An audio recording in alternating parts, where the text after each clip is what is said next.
Abusia memao akwaba eba nyansampo dwumadie eso.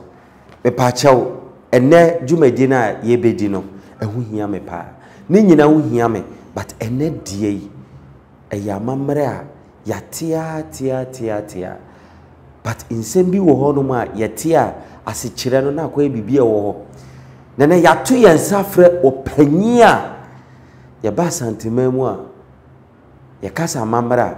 odimu tintiman pa ana yato yensa frɛ no etimi srew like na share frobi no bi so frobi because ene dwumadie ene nkomotwetwe na hu hia me kina bo nse mafa me ho pa no nene me papa mato me sa frɛ no wo behu no ono so afa ne ho pa uhu na wa bo nse yes we di onim de enyo bia se memo ni de nkyerɛ meba ansa na mebo ni di no mayema na akwaba eja yema akwaba ya agona baby ofie baby mfiri de boko boni bie ni eja ye nim so ye bebisa se de yamo akwaba de obebo odin e de akyerɛ me ne mahwefo yo me de sie me da se obusa me din me din de kwakudua ageman kwakudua ageman na dodo no afrɛ me agedua yada se ahwefo on edin no kwakudua ageman brofo din bi anim we kyerɛ se amamre abibi mu man anasa santeman mupo anofi jeso ye ka se ejeso unya bo ejeso a de bo bitimi ye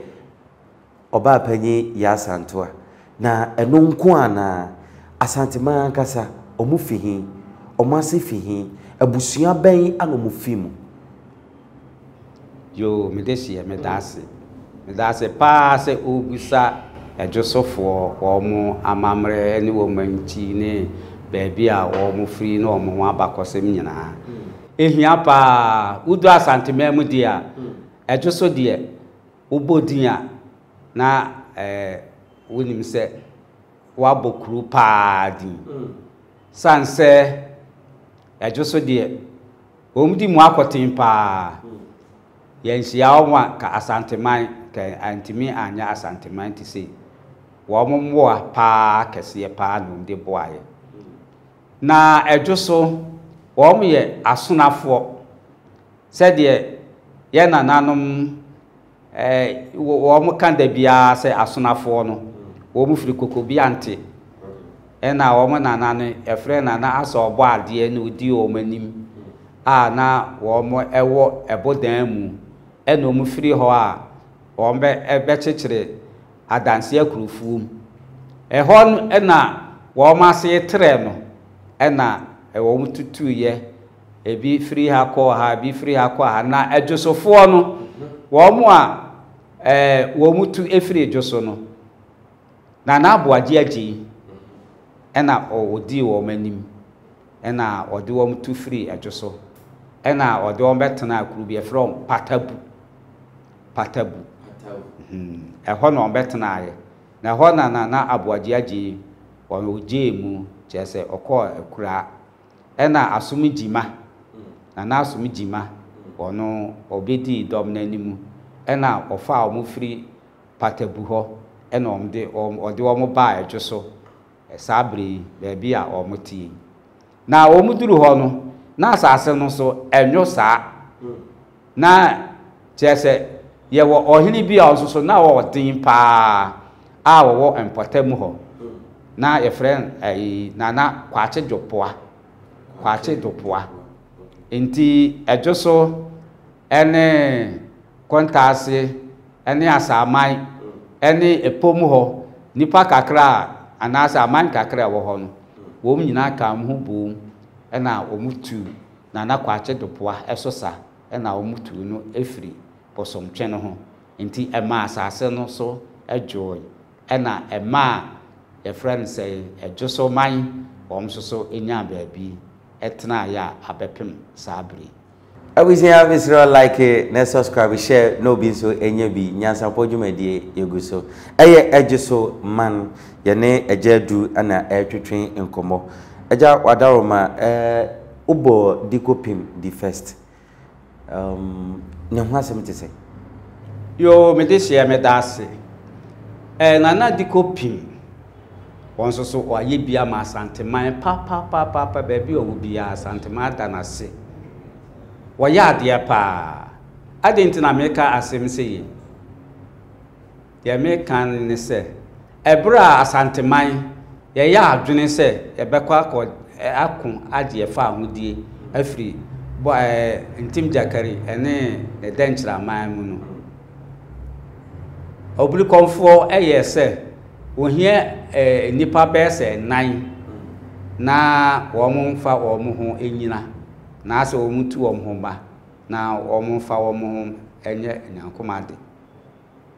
na de kopim a wodi kan asa amre no wote edwoso adwaso wo no wonso so mane saso wakasa obli komfo anase komfo kokko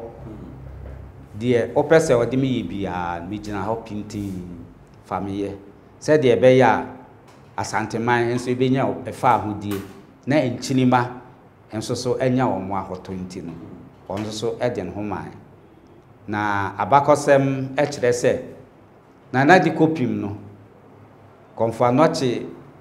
de oyeye no de ya asem a na eni nyan pa sanse asoma me bekan mitimi hu se nene mafo ya nkabe din pa sen ko bi din ne ho be gina ho di kopim no ya jo no se abe e de sika twitwa ni ten asines dabi animuno so ade no waye bone ben na bone bia no waye wode no ho ama santeman wode ho abo afode ama santeman na ne nchirase ne se baabi a enuma anase apete ebefa ne honam na akọ anase ne nam no akobia odi ehubua de to saakuro no so enti apete efa o se apete de om echiri kwa echiri pa apete kokosechi on ye friend kokosechi no wodina kwase apeni nche wodina ha no oto nani a ohunu achiri enti mboa no apete no de ne nam no ekochiri denchira mem enti de na konfo kokko obri konfo anochi na ohwehwe nyina ne saka chese odi hubua ekoto denchira emema no so enti eba se yekotu denchira forces anase ye no wom kokko no ya mere kura denchira fo no ehunu asante animo no na chese ehubua abowom enti ema yedi wom so inkunim entempa enti nana diku pimdie asanteman danase no mo danase abrebia sanse orden ho man se ye nwone sabe anase ye mfa ne animusu anase ye mfa ne nyankomade a konfo kokko epibia na woyeye no soso no nkumdie soso ebai edema asante we dey ma bo mi sem e dey mana na diko pim because why ade ahwefo ohwe me bibisa o se sisi e fro se bewu ma o mai Ghana bewu e ma santeman bewu e ma wabusia endi ya obe e ya sensebe ya no fa e ya wada ma ye to aso nana diko pim fi ho no no hwan so na be ye bibia e mas jesoman ejinaye yo me desie me dase se opese wuhunu ejeso abakosem na ejeso abakosem so de enso so enije pa se ese ubia so hu eno kwasem nie ebra na na de kopim ede no ho maaye na asanteman ede no ho gba afode ma asanteman e ma konfo kokko de ne ye de ono apɛ no anso ho a ahunfu bebre eba koi na yehunu se ebra eprempa odi kan no odi asanteman eso no ebre bi bai ema broni ebefa no ede ko Seychelles Island esuposo na ejoso hene ebia ne yefre no na afra no okesi na ono so eka ho ono so osinkete eka se baabi o yede ne hempon beko bia sebe son sebe nyaado wontena fie entwetwa fufu ni nti osinkete se baabi a yede prempe the first ebeko bia no otanachi eteseko nti broni efa nana afrano okesi ede no eko Seychelles Island na empo okowu ewo Seychelles Island ho a chese onu ankasa no wampa aba a se obeta ne hempon achi enu achi no nana ofre afrano okesi na odi hene no na ni nua baba ko pe a efe nana ya asantoa edi amabo edie sebia son sebia nyaado o asante memu ha na onte nana ya asantoa didie ene sebia na oye hoho e wa asante memu ana mpo se Ghana memu mpo na meka mpo a nana ya asantoa obedi amani nsem pa jese yehunu se oba bi kura watimi aye saa ne amani ebida ne ho nsem bebre na ni nyina ne se ebra obefa prempe ekoye no na broni pese obre asanteman ase nti obefa nana prempe akọ nanso wode nana prempe ekoye no anso ho na asanteman kwa na ekoso ena atamfu bi jampa cho meba ansina obewura nana ya asanto ansensemu no mamene etiefo entwetwe nkomo kakra aha ehu hia me because bebia yadu so no eyofa ekire anase eyesu eda ejusoman edi me so like na share mama why na obi nso emeka dwumadie hu na onya abakosem pa na ejadu ahihye niama wa hihye ne pa no de brain etimi pacha yet waso eja yenkwa yo medesi ya medase asanteman yedi akun o edi akun pa broni yesen ko bebre asanteman ase nanso de nyame ahira no ne yemo ne dua wo ye dani a enye yeda 1896 ye wo hwa ne broni efiri mpo ano baaye yebusa o mama ne a o mama ne ne se ye de wo mka ede eka o se ye no wo mko ye no wo mo de eka bi eto ho anaso o mka se yintu esika bi yintu yae enti ya bebo no le chese ese enie ese oni asanteman bekon oni asanteman bekon sei enti nana prempe hwedi no se mo obi antutu mi nana no wasre na de hye mo obi antutu na emom no broni baabi opeso de no kobia onso so bi de nachi no wode nakọ enti ekoba se broni 1896 ofa nana prempe no oye asante hene ofa ne maame na ne ye cha no oye asante hema ofa ne papa dia friend nana kwasi jambibi ofa ni nua baako ne e friend nana agima bedu ofa mampon hene ofa offense hene ofa yoko hene ofa champion hene ofa bantuma hene ofa asafo hene eno ofa ejoso hene a sabri na ye kan wasem ye afra na okesi oka se uyede ne hempon ekọ amanone dia onso sebia son sebia nyaado ontena fie ene ne yire ne ma enidi ti wata na prempe achi baabi obekọ bia one ne beko nti yehunu se na afra na okesi one na prempe ekọ Seychelles Island sabre no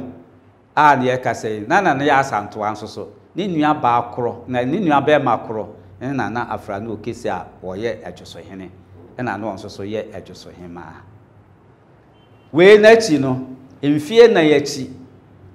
1900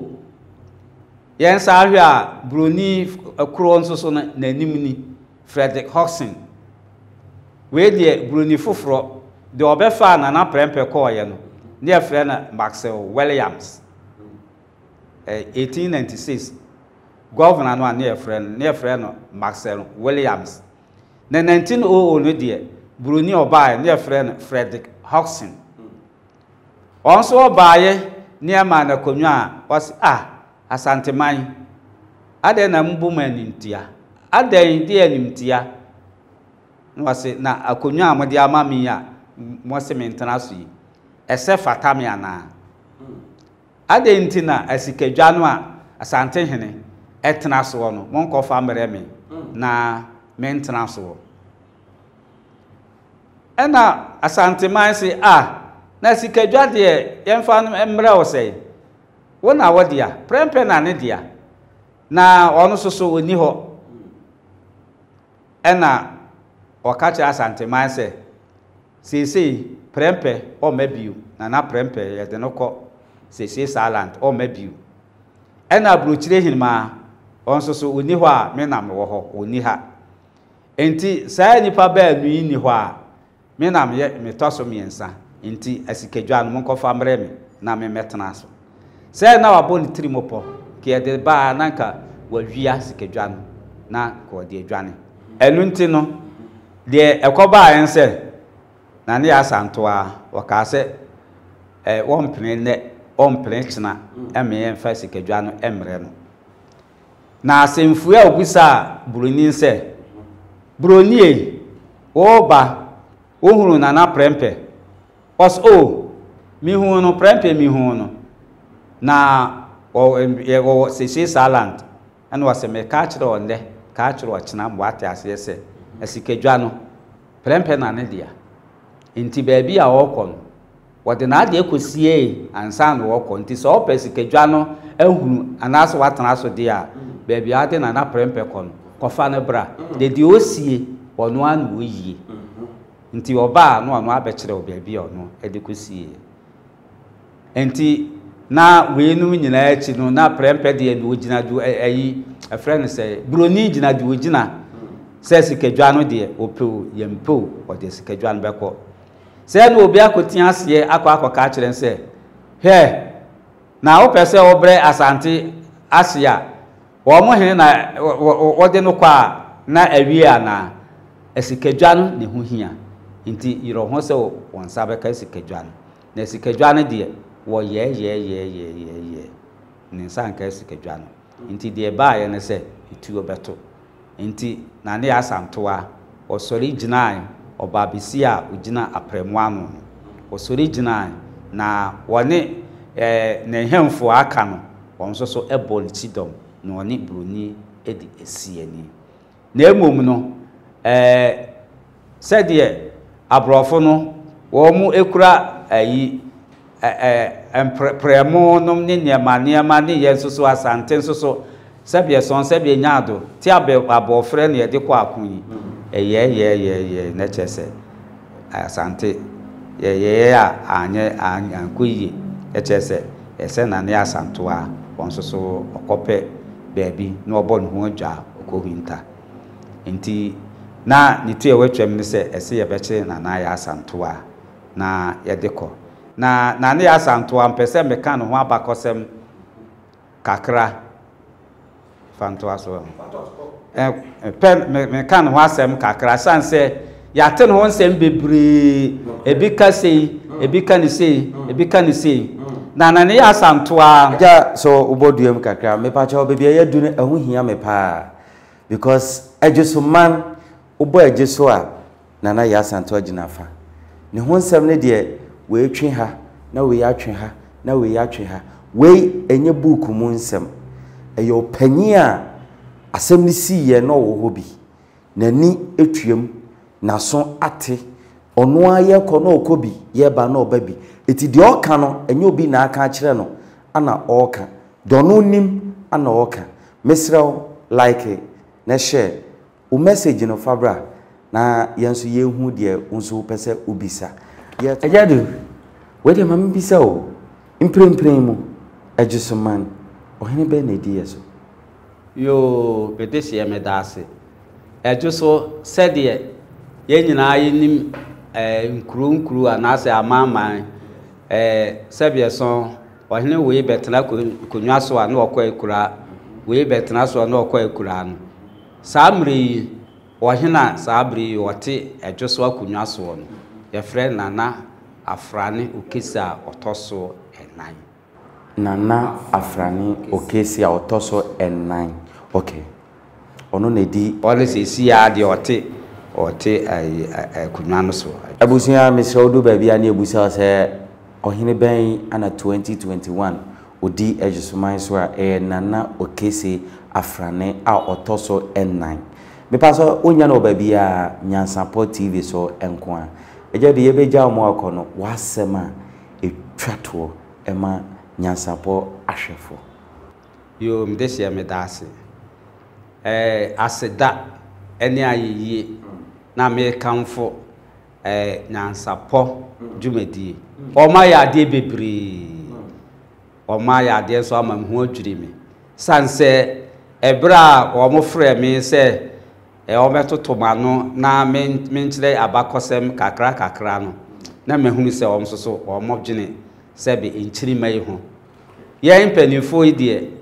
ebi nim ni enyina nim de badodo no anim na emom no dwuma ye die nyina ye se be son se be nyaado mu nkyiri mai na ye de ato ho adi agyamo nti mesre nkyiri mai se monsoso momboa na munsua mosua ne yie afi nsoso no opani a wafa dwumadie ato na battery suwe sebie son penifo se yenkote adurumra ene ahaban kwache de efa nsoso a edisika na eye enti mesre ahwefo ne atiefo ene mo a dodo a manigi dwumadie ho se mombeso abranti yasene mame sanse odi dwumaso pa beboa asanteman pa nti mesoma desre kakra me de ma asanteman no se sabri ya abranti wafa ato na battery so se wode asanteman obepeja asanteman asi ho na yate asanteman ya bakosem ya mamre ene ebibia no wapeja di asi ho yi monsoso moma ne nsem mo da biara da se de disika eye bibia no monsoso momwa no na wontimi mfa abakosem ni amamre ni mpanisem no wonso empeja ensi ho na asanteman yenso so yemfa yentoma pa evifra ayadu mene mahwefo ebeda wasepa se emre bia yenso yetu yensafo no wonso de America tente ahwefo ho donti oba ene yebebom edi djuma mane yefe yenso ye ni so na yedawase abusia mamebuse wade baako. When was the last time okasa ya ebia o kire ni so e de che opanyi bi adeba komesia wa adwadun se okasa sabi eson sabi no odi nidie ama ni mpanyifo ahwe dwumadie ene wa o hwe mesra obebi obedu bia ma ho brase eni wanim kai Nyansapo TV emre bia bebia no ye make sure say de bibi jaw ansana yakọ fatu kotokum na bebo media mejeso ene Patrick Late ba o hia mo kroma original papa mesra ye besan hia like, share, subscribe, and follow.